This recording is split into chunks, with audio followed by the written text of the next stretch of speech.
अंबुजश्यामलकोमलाङ्गं सीता समारोपितवामभागं पाणौ महासायकचारुचापं नमामि रामं रघुवंशनाथम्। आइए श्री राम कथा को हम प्रारंभ करें। अभी पिछले भाग में अहिल्या के चरित्र पर हम चर्चा कर रहे थे और मैंने आपसे निवेदन किया था कि इस भक्ति के मार्ग में अहिल्या का महत्व है। गौतम ऋषि के श्राप से अहिल्या जड़ पत्थर बन गई थी। अहिल्या है बुद्धि, और बुद्धि हमेशा जागृत होनी चाहिए, चैतन्य होनी चाहिए। मुर्दा बुद्धि से न समाज का कल्याण होगा, न व्यक्ति का कल्याण होगा। धर्म और कर्म के इस मार्ग में बुद्धि की बड़ी आवश्यकता है। इसलिए भगवान राम ने अहिल्या उद्धार करके ये संदेश दिया है कि आप अपनी बुद्धि को जागृत रखें, आप अपनी बुद्धि को चैतन्य बनाकर रखें, तभी आप बुद्धि का उपयोग करके अपने जीवन का कल्याण कर सकते हैं। अहिल्या का यह प्रसंग अपने आप में बड़ा अलौकिक प्रसंग है। एक बात और जो हमें दिखाई देती है, भगवान श्री राम अपने संपूर्ण जीवन काल में दो भक्त नारियों के आश्रम पर गए, एक अहिल्या और एक शबरी। दोनों जगह भगवान स्वयं चल करके गए और दोनों ने परमात्मा को पाया। अगर आप इन दोनों के चरित्र को ध्यान से देखने का प्रयास करें तो अहिल्या के चरित्र में हमें दिखाई देता है उसकी निष्ठा। गौतम ऋषि ने श्राप दिया, लेकिन अहिल्या की निष्ठा देखिए, उसे परमात्मा की प्राप्ति हुई उसी निष्ठा से। और शबरी के चरित्र को अगर देखें तो शबरी के चरित्र में धैर्य दिखाई देता है। शबरी के गुरु मतंग ऋषि ने एक बार कह दिया, तेरे आश्रम पर, तेरी कुटिया पर एक दिन प्रभु राम आएंगे। बस शबरी धैर्य धारण करके बैठ गई, जरूर आएंगे, प्रतिदिन प्रतीक्षा करती थी। अद्भुत धैर्य। और जहां तक मैं सोचता हूं, भक्ति के मार्ग के ये दो अनमोल सूत्र हैं। जीवन में भक्ति के मार्ग पर चलकर यदि भगवान को पाना है तो एक निष्ठा दृढ़ होनी चाहिए, दूसरा हमारा धैर्य अटूट होना चाहिए। जहां हम धैर्य खो देंगे, परमात्मा हमसे दूर हो जाएगी। इसलिए निष्ठा और धैर्य के साथ परमात्मा को पाने की साधना होनी चाहिए। ये शबरी और अहिल्या के प्रसंगों से हमें देखने को मिलता है। अहिल्या प्रसंग में एक और अद्भुत बात मुझे नजर आती है। जब अहिल्या का उद्धार हो गया, भगवान राम के चरण रज से अहिल्या का उद्धार हुआ, तो अहिल्या भगवान से प्रार्थना करती है।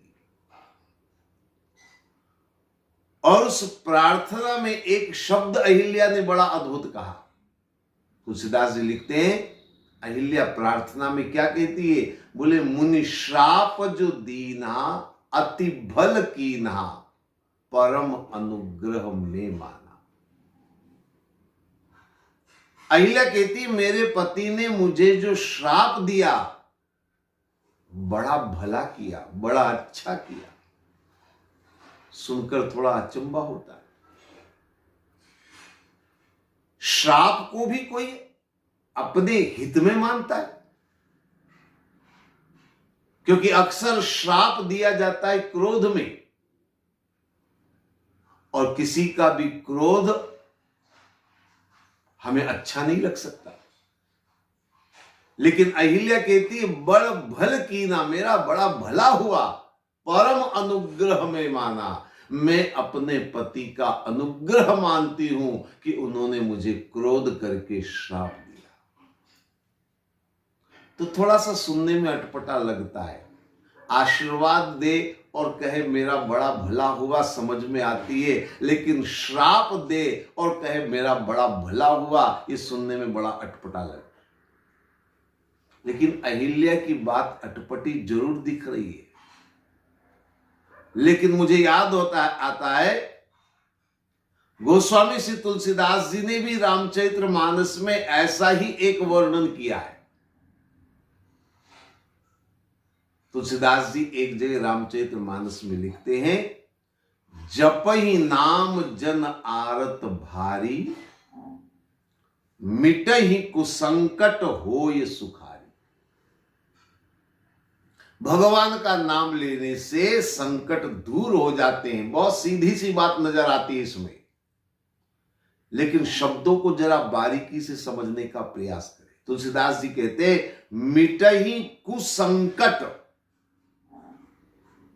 संकट शब्द के आगे उन्होंने विश्लेषण लगाया, कुसंकट। संकट माने बुरा, संकट माने परेशानियां, चाहे किसी भी तरह का संकट हो। दुकान में घाटा चला गया, ये भी संकट है। घर में किसी की मृत्यु हो गई, ये भी संकट है। कोई हमारा दुश्मन बन जाए, ये भी संकट है। कोई हमारा अहित कर दे, वो भी संकट है। तो संकट को तो हम सब जानते हैं। अब इसमें विश्लेषण लगाने की आवश्यकता क्या है? कुसंकट विश्लेषण क्यों? और एक चीज और आप अच्छी तरह जानते हैं, हर शब्द का विपरीत शब्द होता है। अगर संकट का कुसंकट हो सकता है, तो इसका विपरीत क्या होगा? सुसंकट। विपरीत तो यही होगा, सुसंकट। सुसंकट माने सुंदर संकट, अच्छा संकट, अच्छा कष्ट। सुनने में हंसी आती है, मन में विचार आता है, कैसी उल्टी उल्टी बातें कर रहा हूं मैं। भला संकट भी कोई सुंदर हो सकता है? जीवन में किसी भी तरह का कोई संकट आए, संकट तो संकट है, संकट तो बुरा है, संकट तो कष्टप्रद है।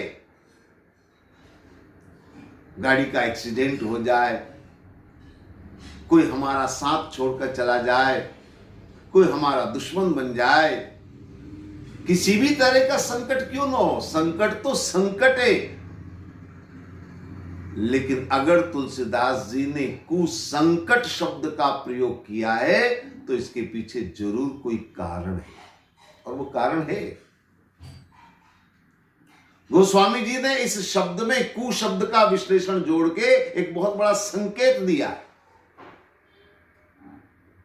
संकट तो हर आदमी के जीवन में आते हैं, किसके जीवन में संकट नहीं आते?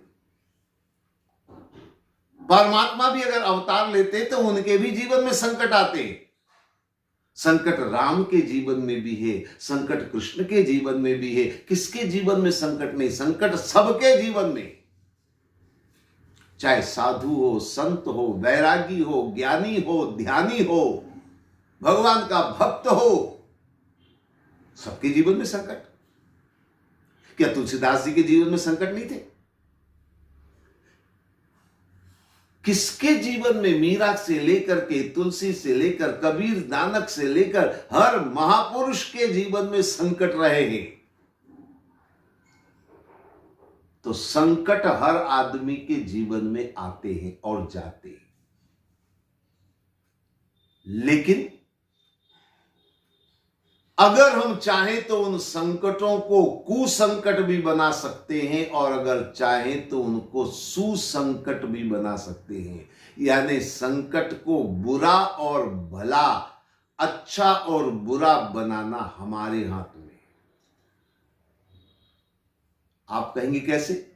थोड़ा सा ध्यान से समझने का प्रयास करें। देखिए, संकट तो आते हैं, हर आदमी के जीवन में आते हैं, लेकिन तुलसीदास जी का इशारा यह है कि जब संकट आने के बाद, जब कोई कष्ट जीवन में आता है, मुसीबत जीवन में आती है, और उस मुसीबत से घबरा करके, उस संकट से घबरा करके अगर आदमी परमात्मा से विमुख हो जाए, परमात्मा से अगर दूर हो जाए, तो वो संकट नहीं रहा, बल्कि वो कुसंकट हो गया। संकट तो था, पर उसमें वो परमात्मा से और दूर चला गया, परमात्मा के विमुख हो गया। अक्सर होता है, कई लोगों को आपने देखा होगा, जरा सी कोई मुसीबत आई, जरा सा कोई संकट जीवन में आया, आदमी के मन मस्तिष्क में तुरंत विचार आता है, अरे मैं इतना मंदिर जाता हूं, इतनी पूजा करता हूं, माला जपता हूं, फिर भी मेरे जीवन में इतने संकट, तो भाड़ में जाए ऐसी पूजा, भाड़ में जाए ऐसी माला, भगवान का नाम लेने से क्या मिला मुझे, भगवान का नाम लेने से कौन सा लाभ हुआ मुझे। ऐसे आदमी की विचारधारा अगर बनती है तो वह संकट नहीं है, बल्कि वो कुसंकट है। वो कुसंकट हो गया। करेला वो भी नीम चढ़ा, समझ गए आप लोग? एक तो संकट है ही, और दूसरा भगवान का नाम छोड़ दिया उसने, भगवान का स्मरण छोड़ दिया, भगवान पर भरोसा तोड़ दिया। वो संकट नहीं रहा, वो कुसंकट हो गया। अब सुसंकट भी समझ लीजिए।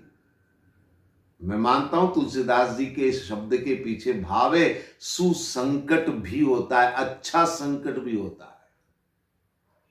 अच्छा संकट कैसे होगा?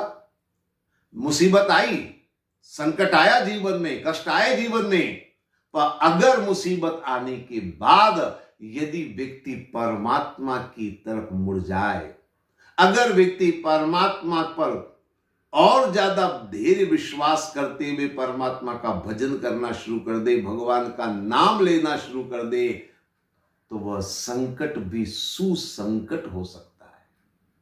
वो संकट जो परमात्मा के करीब हमें ले जाए, वो संकट सुसंकट ही कहेंगे। अच्छा संकट है, कम से कम उस संकट ने परमात्मा तक हमें पहुंचाया है, परमात्मा के करीब हमें पहुंचाया। संतों ने कहा है, सुख के माथे सल पड़े, नाम हृदय ते जाय, बलिहारी व दुख की कि पल पल नाम रटा है।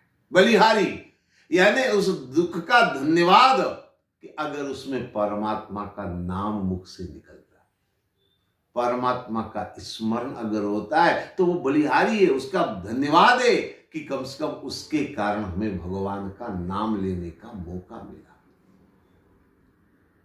महाभारत में आपने सुना होगा, प्रसंग आता है, जब युद्ध में पांडव विजयी हो गए, तो एक बार की बात है, भगवान जब जाने लगे द्वारिका की ओर,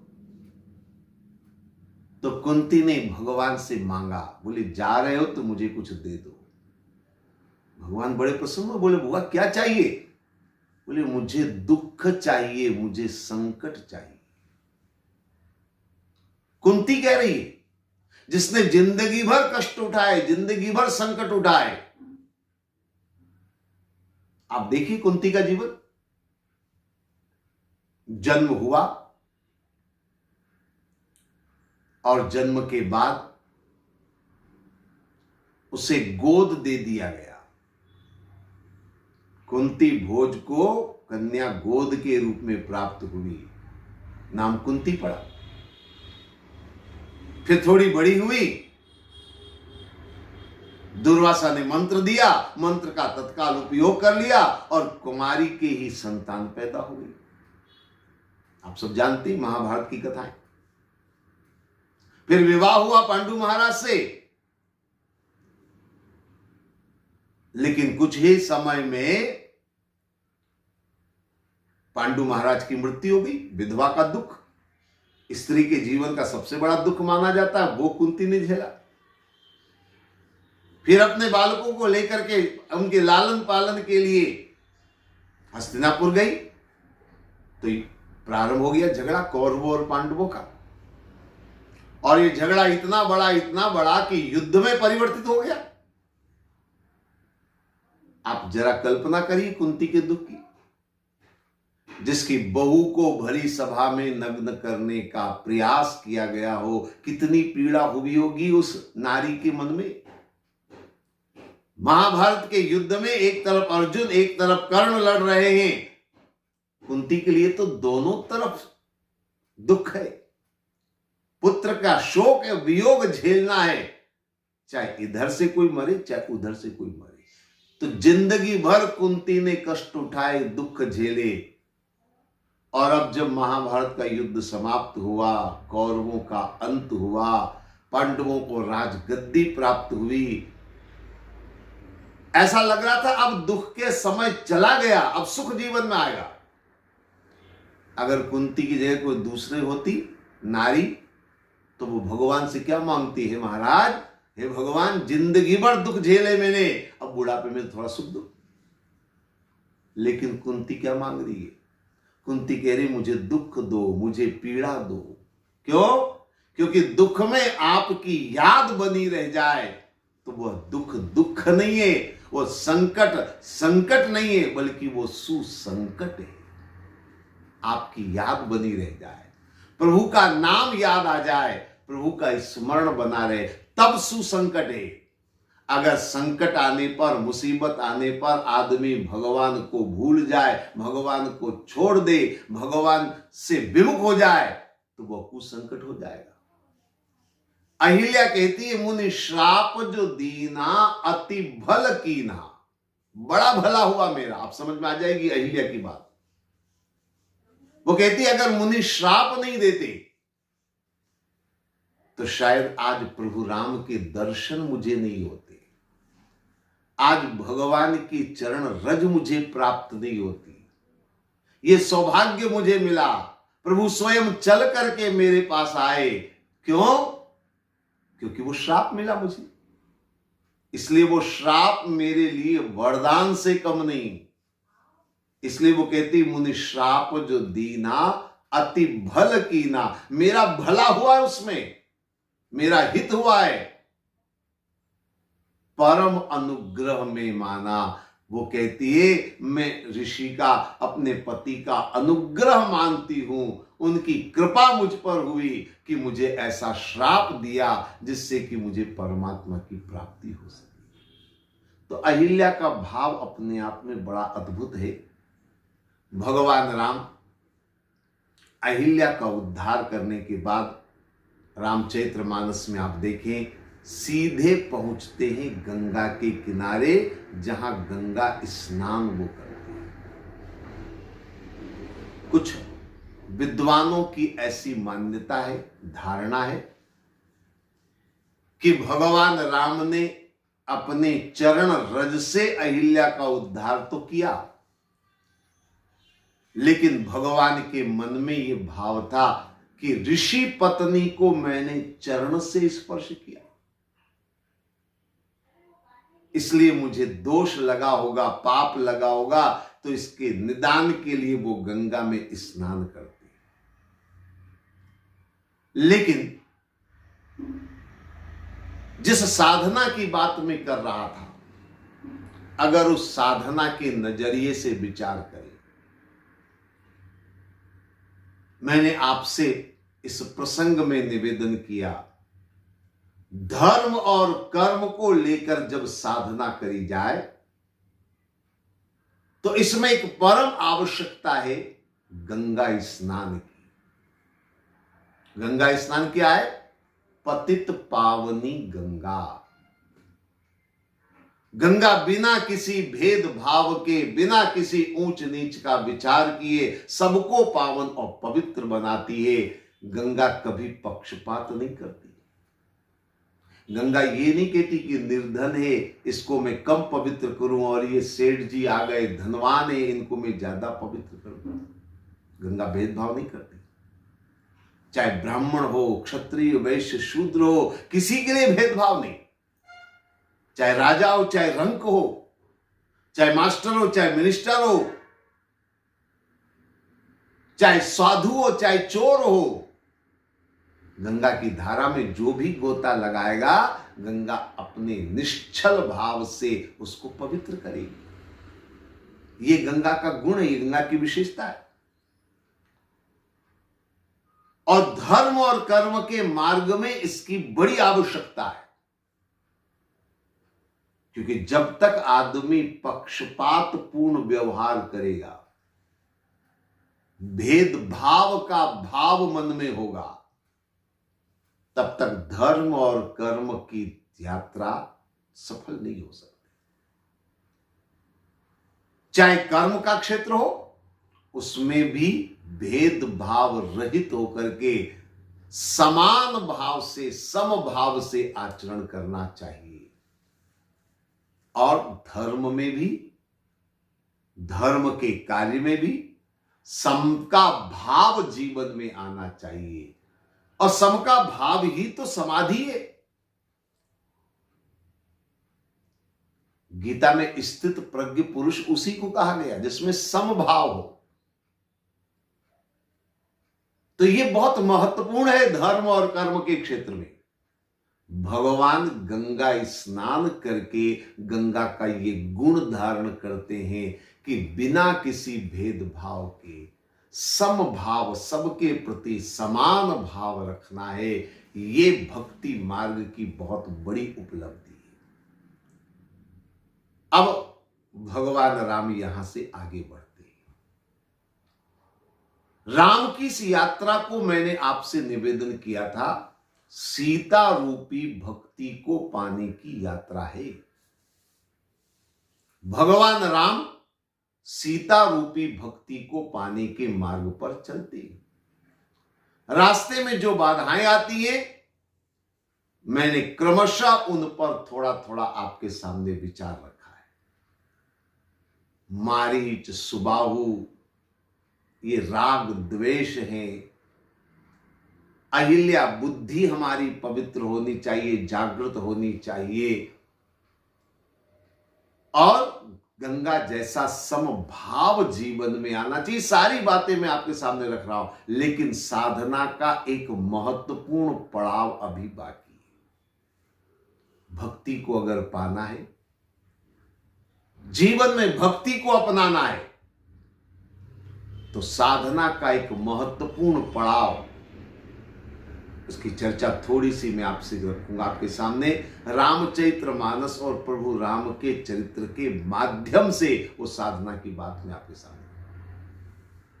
हमारे ऋषियों ने कहा है, शास्त्रों में कहा है कि जीवन में गंध, रस, रूप, स्पर्श, शब्द, ये 5 ऐसे तत्व हैं जो भक्ति के मार्ग में बाधक है। हमारे ऋषियों ने तो यहां तक कहा है कि इन 5 में से कोई एक भी अगर आपके जीवन में आ जाए तो आपका जीवन बर्बाद हो जाएगा, आपकी भक्ति नष्ट हो जाएगी। गंध, रस, रूप, स्पर्श, शब्द, ये जो 5 तन मात्राएं हैं, इन पर विजय पाए बिना भक्ति को पाना संभव नहीं है।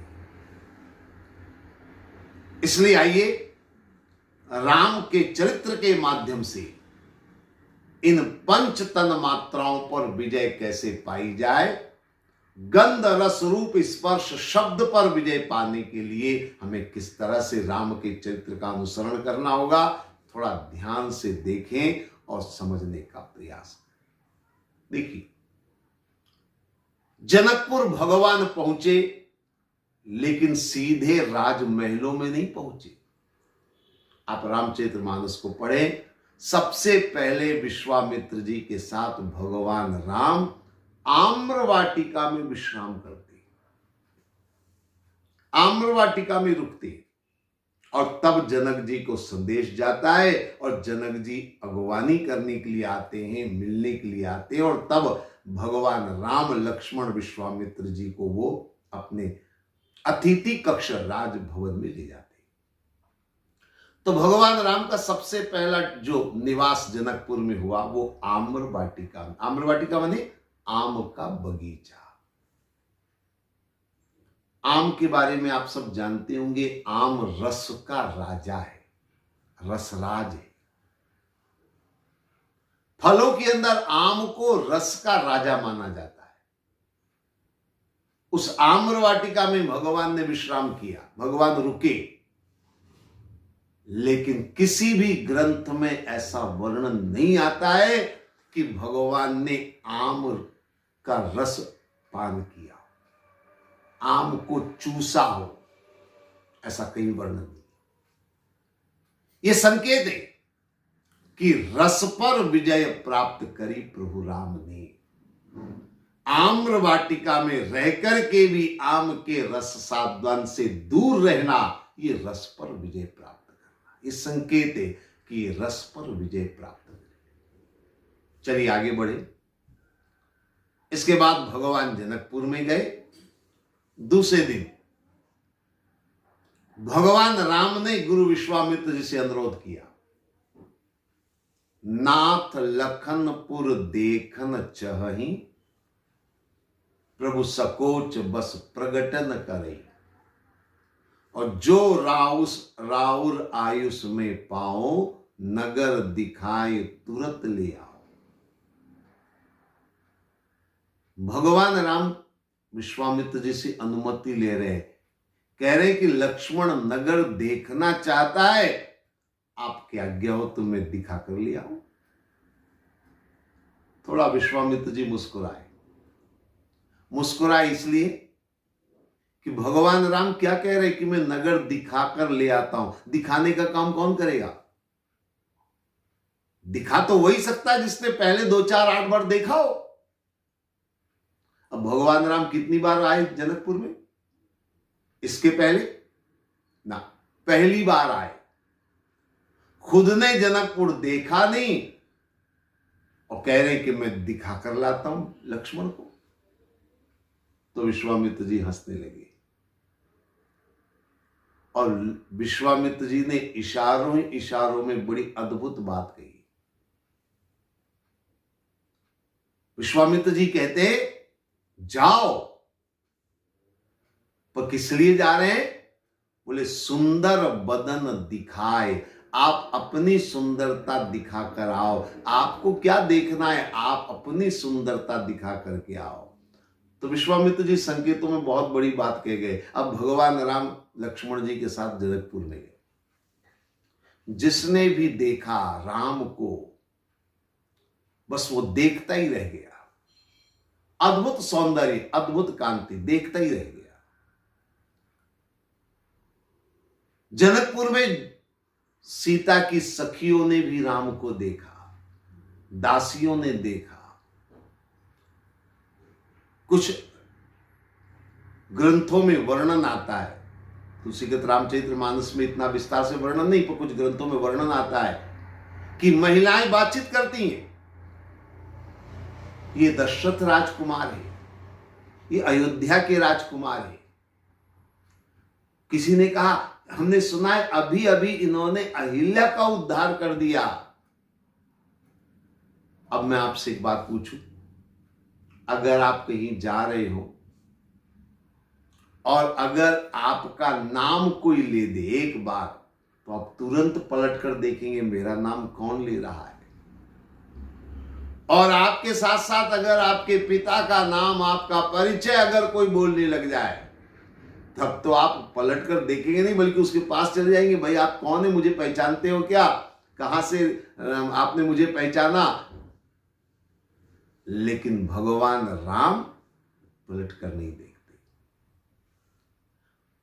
राम को सब देख रहे हैं, पर राम की निगाह किसी पर नहीं टिकी हुई है। यही है रूप पर विजय प्राप्त करना। दुनिया में हूं, दुनिया का तलबगार नहीं हूं, बाजार से गुजरा हूं, खरीदार नहीं हूं। भगवान राम बाजार में हैं, नगर भ्रमण कर रहे हैं, सबकी निगाहें राम पर है, पर राम किसी पर नजर नहीं डाल रहे, राम की दृष्टि किसी पर नहीं। ये रूप पर विजय पाना है। उसके बाद वर्णन आता है पुष्प वाटिका प्रसंग। भगवान राम पुष्प वाटिका में गए, अनेक फूल तोड़े, लेकिन कहीं पर ऐसा वर्णन नहीं आता कि भगवान राम ने एक फूल तोड़ा और उसको सूंघना शुरू कर दिया, या फूल तोड़कर उसे अपने वस्त्र में लगा दिया, बालों में लगा दिया, श्रृंगार के लिए उपयोग कर लिया। ऐसा कोई वर्णन नहीं है। यह है गंध पर विजय पाना। पुष्प वाटिका फूलों के बीच में है, पर फूलों की गंध से आकर्षित नहीं हो रहे, ये गंध पर विजय पाना है। तो रस पर विजय, रूप पर विजय, गंध पर विजय। आगे बढ़े, पहुंचे जनकपुर की सभा में। अब जनकपुर की सभा का विस्तार से वर्णन है, आगे हम चर्चा उसकी ओर करेंगे। लेकिन जब सारे राजाओं ने प्रयास किया और कोई सफल नहीं हुआ, तो जनक जी को कहना पड़ा, तजो आस निज निज ग्रह जाऊ, लिखा न विधि बेदे ही विवाह। आप लोग अपने अपने घर जाइए, सीता के भाग्य में विवाह नहीं है। जनक जी कहते हैं, वीर विहीन मही में जानी। मुझे आज लग गया पृथ्वी वीरों से खाली है, कोई ऐसा वीर नहीं है जो धनुष को तोड़ सके। ऐसे वचनों को सुनकर के लक्ष्मण जी उत्तेजित होते और लक्ष्मण जी कह देते, कही जनक जस अनुचित बानी, विद्यमान रघुकुल मणि जानी। लेकिन राम, भगवान राम उत्तेजित नहीं होते। भगवान राम की स्थिति कैसी है? बोले, हर्ष विषाद न कछ उर आवा। विश्वामित्र जी ने जब कहा, उठऊ राम भंजऊ भव चापा, मेटऊ तात जनक परितापा, तो गर्व से फूले नहीं, और जनक जी ने कटुवचन कहे तो क्रोधित नहीं हुए। यही है शब्द पर विजय पाना। तो भगवान राम ने शब्द पर भी विजय प्राप्त करी, और अंत में स्पर्श, धनुष को उठाया और कब तोड़ा किसी ने नहीं देखा, किसी को पता तक नहीं चला। ये स्पर्श यानी छू करके उन्होंने तत्काल उसको त्याग दिया। ये स्पर्श पर विजय पाना। तो भगवान राम ने गंध, रस, रूप, स्पर्श, शब्द पांचों पर विजय प्राप्त करी, और जैसे ही पांचों पर विजय प्राप्त करी, टूटत ही धनु भयो विवाहो, यानी भगवान राम को सीता रूपी भक्ति की प्राप्ति हो गई। ये भक्ति को पाने की साधना है, जिसकी चर्चा मैंने करी। बातें बहुत सारी हैं, फिर आगे हम चर्चा करेंगे। आज इतना ही। ओम सर्वे भवन्तु सुखिनः, सर्वे सन्तु निरामया, सर्वे भद्राणि पश्यन्तु, मा कश्चित् दुःख भाग् भवेत्। ओम शांति शांति शांति।